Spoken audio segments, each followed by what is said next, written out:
Good morning, and welcome to the Signet Jewelers third quarter fiscal 2025 earnings call. At this time, all lines are in a listen-only mode. Following the presentation, we will conduct a question-and-answer session. If at any time during this call you require immediate assistance, please press star zero for the operator. Please note this event is being recorded. Joining us on the call today are Clayton Ward, Senior Director of Investor Relations and Capital Markets, J.K. Symancyk, Chief Executive Officer, Joan Hilson, Chief Financial and Operations Officer, and Rob Ballew, Senior Vice President of Investor Relations. At this time, I would like to turn the conference over to Clayton. Please go ahead. Good morning. Welcome to Signet Jewelers' third quarter fiscal 25 earnings conference call. During today's discussion, we will make certain forward-looking statements. Any statements that are not historical facts are subject to a number of risks and uncertainties. Actual results may differ materially. We urge you to read the risk factors, cautionary language, and other disclosures in our annual report on Form 10-K, quarterly reports on Form 10-Q, and current reports on Form 8-K. Except as required by law, we undertake no obligation to revise or publicly update forward-looking statements in light of new information or future events. During the call, we will discuss certain non-GAAP financial measures. For further discussion of the non-GAAP financial measures, as well as reconciliations of the non-GAAP financial measures to the most directly comparable GAAP measures, investors should review the news release we posted on our website at ir.signetjewelers.com. With that, I'll turn it over to J.K. Thank you, Clayton, and good morning, everyone. It's my pleasure to be with you all today, and I'd like to first thank all my Signet colleagues for their incredibly warm welcome. There are many aspects that attracted me to Signet that I'll share in a moment, but let me start by saying that the team is genuinely motivated by our purpose, committed to serving the needs of our customers, and invested in the future of Signet. I've immersed myself in our business and culture, spending more time in our stores and offices, meeting with our team members and leadership. In my time at Signet, I've already seen firsthand how our team members recognize and celebrate the emotional connection we have with our customers when they are making a jewelry purchase. I've seen it in cities across our footprint, how passionate everyone here is about providing customers with the highest level of jewelry expertise to offer guidance to create lasting memories at milestone and everyday moments in their lives. As a career-long merchant, I share this passion for serving customers, and I'd like to take this moment to recognize our Signet team for their dedication and hard work in the midst of our most important selling season. I'm also encouraged by our vendors and their commitment to strategic partnerships to create on-trend merchandise. After a month at Signet, I'm energized by our opportunity to accelerate growth. Our strong brands, deep consumer focus, and talented team provide a powerful foundation to strategically evolve and transform our business. In partnership with the management team, we are actively identifying new opportunities for the future. I recognize we have some challenges. Engagement incidents are somewhat less predictable on a short-term basis, and as you know, lab-created diamonds have disrupted the industry, but also create opportunities in the fashion category, as well as increase the breadth of assortment within bridal. I'm excited by the opportunities in front of us, and I believe Signet's strengths will overcome its challenges to yield growth ahead of us. Over the next few months, myself and our team are first and foremost focused on continuing to execute a successful holiday season. We will look to evolve our strategy to fuel customer and shareholder value and look forward to sharing details on this work and our plans in the coming months. I'll now turn the call over to Joan. Thanks, JK, and good morning, everyone. I'd first like to thank our Signet team. Your agility and commitment continue to be an inspiration, and I appreciate the drive to results in the third quarter and the preparations for the holiday season. I have three takeaways today. First, we continue to drive sales momentum with our sixth consecutive quarter of sequential same-store sales improvement as we navigate a choppy consumer and industry environment this year. Second, we are well prepared this holiday season with a go-to-market strategy which we believe will drive positive same-store sales in the fourth quarter. Lastly, we're updating guidance to reflect the short-term impacts from both digital banners, James Allen and Blue Nile, leadership transition costs, and the permanent accretive impact from the early completion of the preferred shares redemption. Looking closer at the third quarter, same-store sales finished down 0.7%, a nearly 3-point sequential improvement to the second quarter.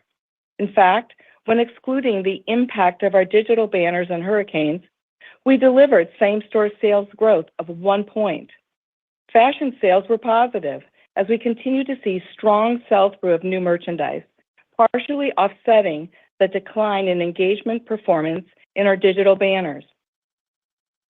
Focusing more on newness, our strategy to drive higher penetration continues to resonate with customers, up nearly 8 points to last year in our core banners.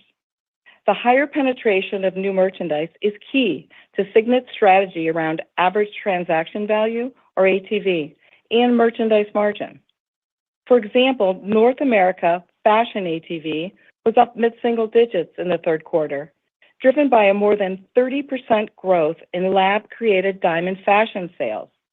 Importantly, new products carried a more than 5-point margin premium to our core average, which is a greater premium than last year.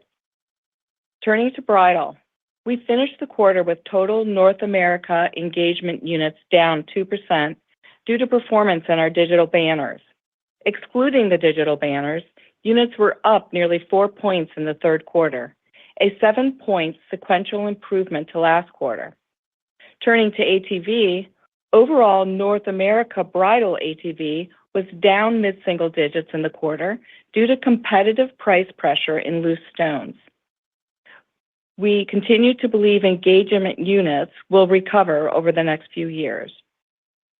Services revenue was up nearly 2% in the quarter as it continues to outpace merchandise sales.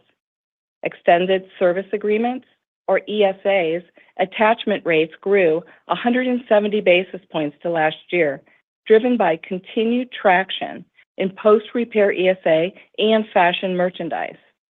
As a reminder, services carries a 20-point margin premium to merchandise. Turning to my second takeaway, we believe we'll deliver a positive holiday performance this year, driven by our comprehensive go-to-market strategy. We have positioned merchandise and marketing to lean into both fashion and bridal, building on the momentum we've seen the last few quarters.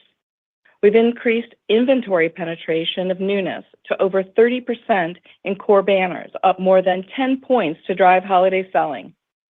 The consumer continues to be value-oriented, and the increase in new fashion merchandise allows us to provide customers a greater value at an attractive margin and ATV through product engineering.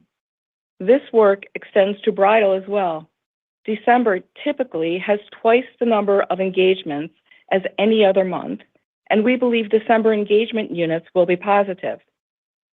We delivered high single-digit same-store sales over the Black Friday to Cyber Monday weekend. However, keep in mind that this includes a moderate lift resulting from the closer proximity to Christmas and is reflected within our fourth quarter guidance expectations.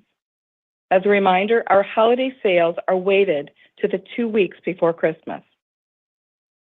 Before I hand the call over to Rob, I'd like to discuss the changes in our expectations for the full year. As part of my expanded responsibilities, my initial assessment of challenges at our digital banners goes beyond the API integration issues we've previously shared.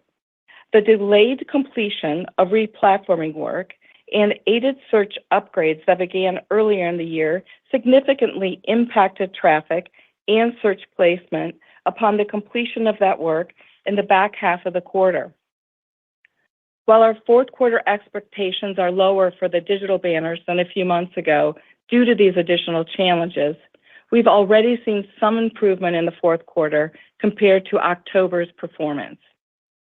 And importantly, I am pleased to welcome our new digital banner president, Corrine Benson, who joined just a month ago. She has deep consumer and digital experience, including Tiffany's, and most recently led Home Depot Online. I believe our talented digital team will benefit from her leadership, setting the stage to drive improvement and return to our long-term growth path over the coming quarters. Alongside the update to our expectations of digital banners, we will incur leadership transition costs of approximately $7 million that were not initially contemplated in our full-year guidance. We are also reflecting the accretive impact from the early completion of preferred share redemption. I'll now hand the call over to Rob to discuss the financial results in more detail. Thanks, Joan, and good morning, everyone. Revenue for the quarter was $1.35 billion, down 3%. As Joan mentioned, same-store sales were down 0.7%. Same-store sales reflects the continued drag from our digital banners of approximately 120 basis points. Digital banners did improve sequentially by approximately 500 basis points, but worsened in the second half of the quarter.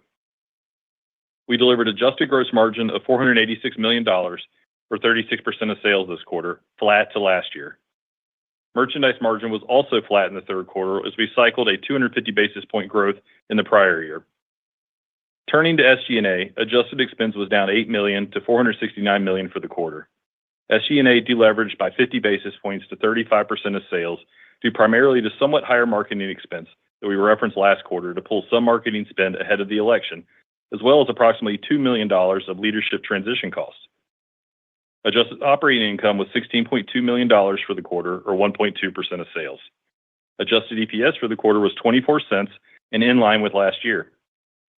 Turning to inventory, we ended the quarter at $2.1 billion, up 2% to last year, as we bolstered the penetration of new product as we enter the holiday season. We have completed the redemption of all remaining preferred shares this quarter for approximately $270 million and $810 million in aggregate this year. Common share repurchases year-to-date total $118 million, or 1.3 million shares, at an average share price of approximately $91. These actions translate to an end-of-year share count reduction of more than 17% to fiscal 24 year-end to roughly 43.5 million diluted shares.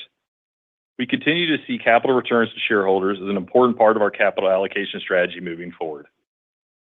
Turning to liquidity, we ended the quarter with $158 million of cash and equivalents and $253 million temporarily drawn on the revolver. The draw on the revolver was the result of timing around the redemption of the preferred shares and holiday inventory purchases, and we have already repaid a significant portion so far in the fourth quarter.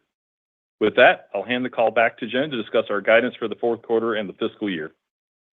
Thanks, Rob. For the fourth quarter, we expect same-store sales in the range of flat to up 3%.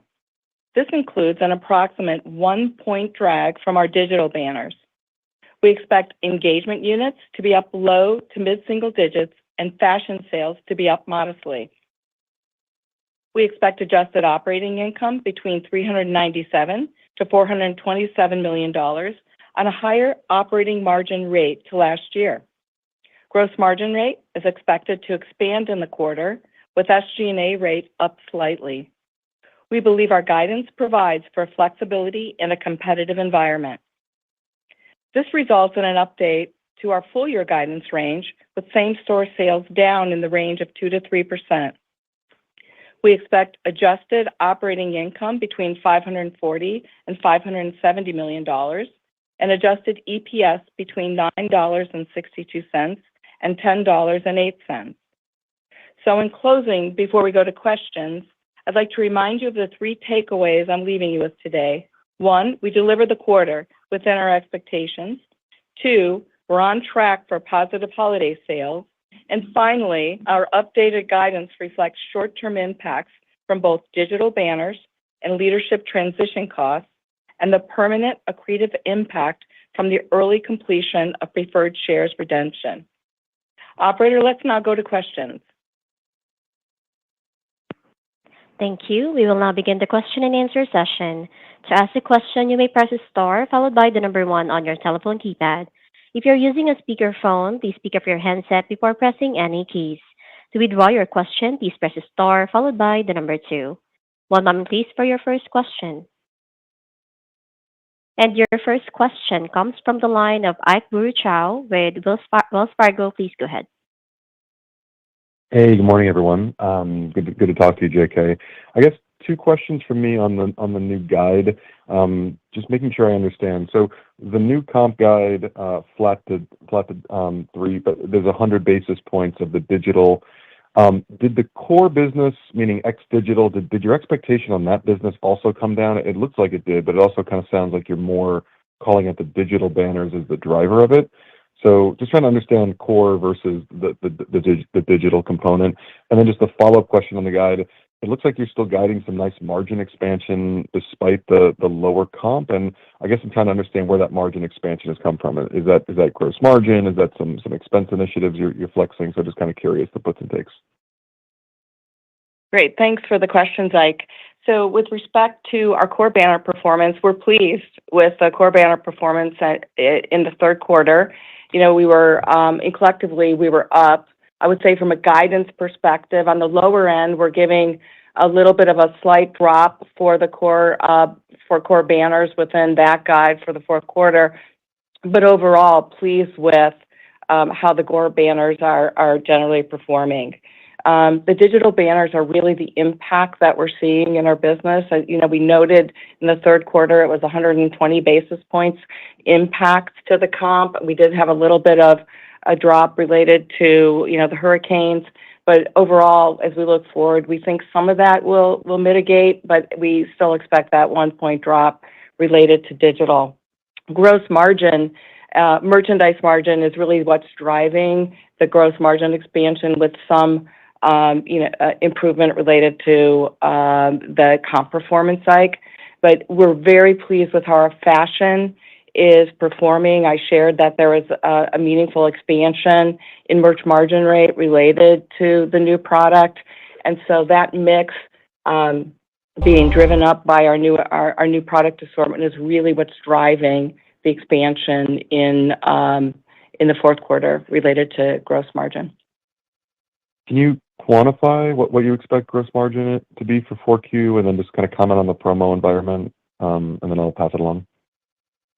Yeah, not specifically, but we do expect it to expand based on the higher penetration of fashion newness. I would also add that in the third quarter there was a slight impact related to promoting some of the clearance product to make way for newness as we head into the fourth quarter.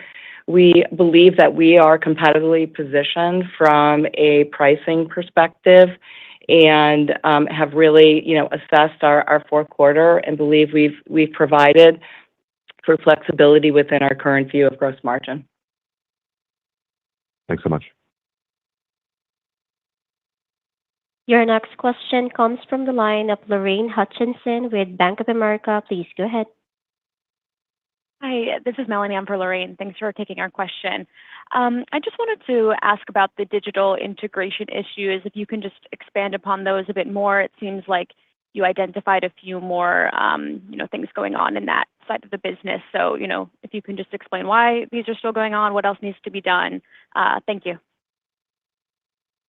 Thanks for the question. With respect to the digital banners, we have been working through the API integration and believe that those, opportunities or challenges are behind us. We saw that, working nicely over the Black Friday weekend for us. So as we assess what was happening in the latter part of the quarter with the replatforming work going in later than anticipated and aided search going in as well, with closer proximity to the fourth quarter, it's really impacted the overall performance of the digital banners. Now we're working through, and as I mentioned on my prepared remarks, that we're seeing some improvement relative to the later third quarter performance. We're seeing improvement in the month of November, but we still do expect a 1 point impact related to the digital banners in the fourth quarter. Thank you. Your next question comes from the line of Paul Lejuez with Citigroup. Please go ahead.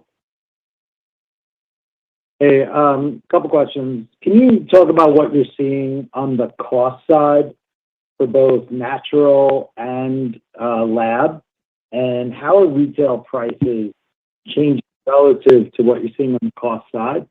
And then second, when we get through this year, what's the profitability going to look like from those digital banners? Are they even making any money this year? And what's the plan to improve profitability of those businesses for next year? Thanks.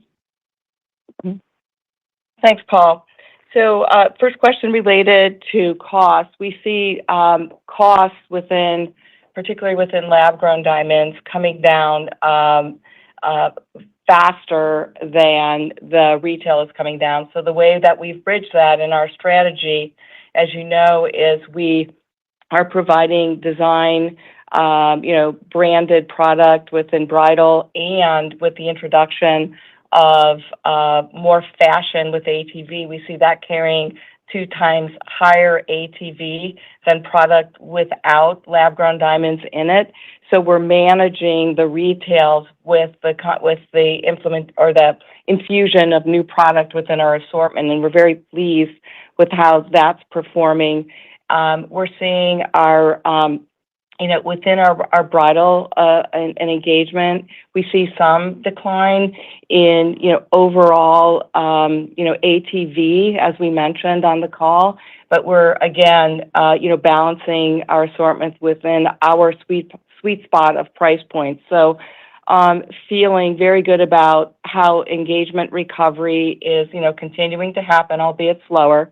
And we are continuing to stay on our strategy of new product offering and continuing to bring branded product within engagement. Now, with respect to gold, we see little price resistance within our business on gold. The consumer understands the value and how gold is priced in the market. So as we see prices or costs in gold rise, we are able to, adjust our pricing and/or value engineer product to keep pricing within the consumer sweet spot. So feel that we've been able to navigate that. Now, with respect to your digital banner question, we don't really comment per se on, operating margins, but what I will say to you, Paul, is that the top line growth of the digital banners, the infusion of finished jewelry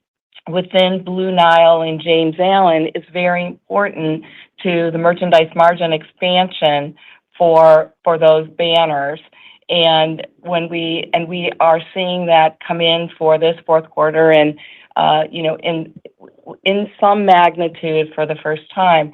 So as we look forward, we clearly expect Blue Nile and James Allen to get back on track to our long-term growth plans and see assortment mix as well as, expense management as part of the growing profitability of those banners. Good. Thanks. Good luck. And your next question comes from the line of Mauricio Serna with UBS. Please go ahead. Hi. Morning. Thanks for taking my question. Maybe could you talk about your quarter-to-date same-store sales, just giving your commentary about Black Friday sales performance, and then also maybe could you give us a sense on the puts and takes that you're seeing into 2025 margins, rising pricing, commodity costs like gold, any incentive comp, rebuild, just like getting a better sense in that. And then I have a quick follow-up on share count. Thank you.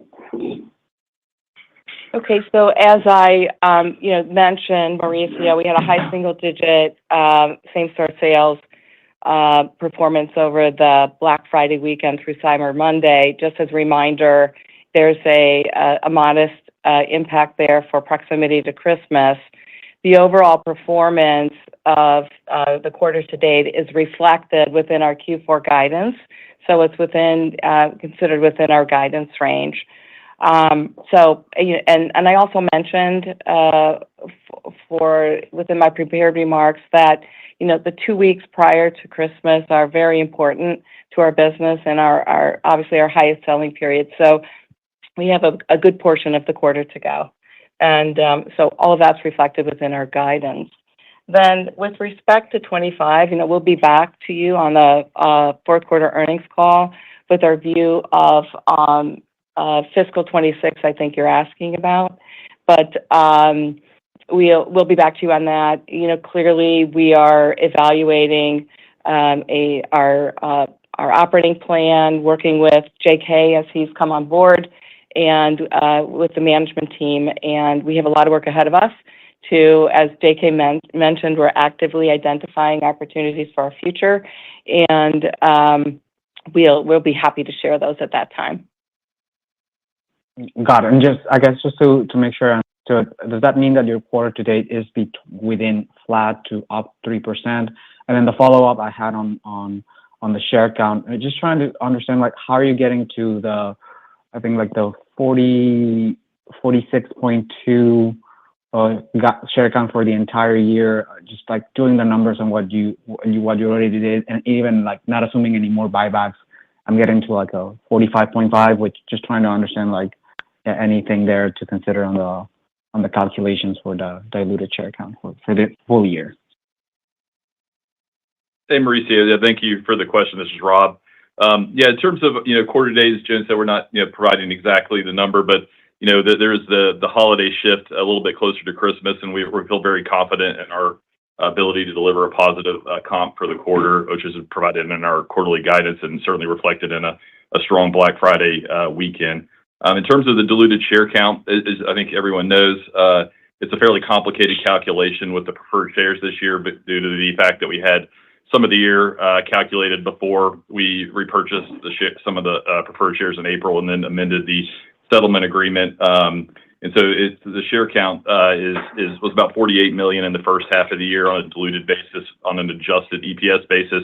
And obviously you can get to roughly 44 million in the back half of the year to get to the 46.2 million shares. And as we put in our earnings release, we do expect to exit the year at 43.5 million shares, which should provide some additional EPS accretion going forward. Got it. Thank you so much, and good luck. And your next question comes from the line of Jim Sanderson with Northcoast Research. Please go ahead. Hey, thanks for the question. I wanted to go back to the commentary on the bridal category. I think you reported that average transaction value is down. Can you put that into perspective for us, whether that's getting worse or better, and what the key drivers of that decline are? Sure. I'll take that one, Jim. So engagement units that are recovering, and although slower than we expected, they were down overall 2% in the third quarter, but it did represent a 4-point sequential improvement.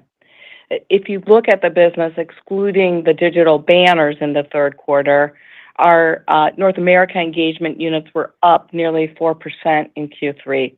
So that is a 7-point sequential improvement in our North America banners. So also a positive signal, towards the engagement recovery.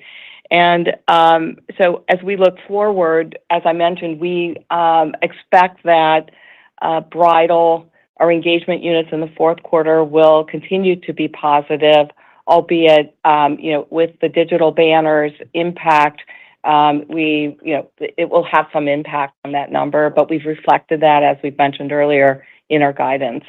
So overall, engagement recovery underway. We believe that we'll continue to see that recovery, although it may be a bit extended from our earlier view on that. Okay, and all right. The actual, Go ahead, actual transaction value. I apologize. I just wanted to make sure I understood Thank the you. drivers. So the average transaction value was down in the third quarter. It was also had a significant impact related to the digital banners, because there's such a high penetration of engagement within the digital banners. So go forward, we were pleased with the overall flat average transaction value, Jim, because our fashion assortment is providing us the ability to manage our way through what may be a bit of a choppy environment related to, bridal ATV. So feel that, it's stable and we're able to manage with the mix of our business. All right. And just one last follow-up question. I think you reported numbers for Black Friday this year and Cyber Monday. Could you remind us what that trend was reported last year for comparison? We didn't provide that last year, Jim, but just to remind us here, we reported we're sharing a high single-digit comp over that weekend, which is included in our guidance for positive comps in the fourth quarter. Understood. Thank you. Thank you. And we have a follow-up question coming from Mauricio Serna with UBS. Please go ahead. Yes, thank you. Just a quick follow-up. We wanted to understand the digital banners, like the impact on the total price. Like, why is that? Because of engagements? What is there more promotions? And just on the promotional environment, how are you thinking about that? How was that in Q3 versus the previous quarters? And how are you thinking about that for Q4? Thank you. Okay, so the digital banners we said had a 120 basis point impact to comp in the third quarter. We saw with the the timing of replatforming being completed later in the third quarter, as well as the aided search upgrades that we put into play, they negatively impacted performance. And we're seeing that come around somewhat in the fourth quarter, and we expect it to be a 1-point negative impact to comp on the fourth quarter from James Allen and Blue Nile. They have a high penetration of bridal or engagement within their business. Therefore, it's impacting our overall engagement performance. But our North America banners are positive, as I mentioned, in engagements in the third quarter when you exclude the digital banner impact. With respect to pricing and promotion in the third quarter, I did mention that there was some clearance that we took pricing on to move through inventory to importantly make way for new product as we enter the fourth quarter, which has a much higher penetration than we did last year. I think 9 to 10 points. So important for us to do that and believe that we've positioned that nicely heading into the quarter. Our guidance includes some what we believe is a nice flexibility within a promotional posture for the fourth quarter, which will enable us to remain competitive within our guidance. Understood. Thank you so much. Thank you. And that is all the time we have for questions. I would like to turn it back to our CEO, J.K. Symancyk, for closing remarks. Thank you. In closing, I'd like to again thank our Signet team for their dedication to our purpose and for welcoming me to the team. I believe the opportunities ahead of us to evolve Signet will deliver further value to both shareholders and customers. I thank you for your time today. We look forward to speaking to you again in March. Goodbye. Thank you, presenters. And ladies and gentlemen, this concludes today's conference call. Thank you all for participating. You may now disconnect.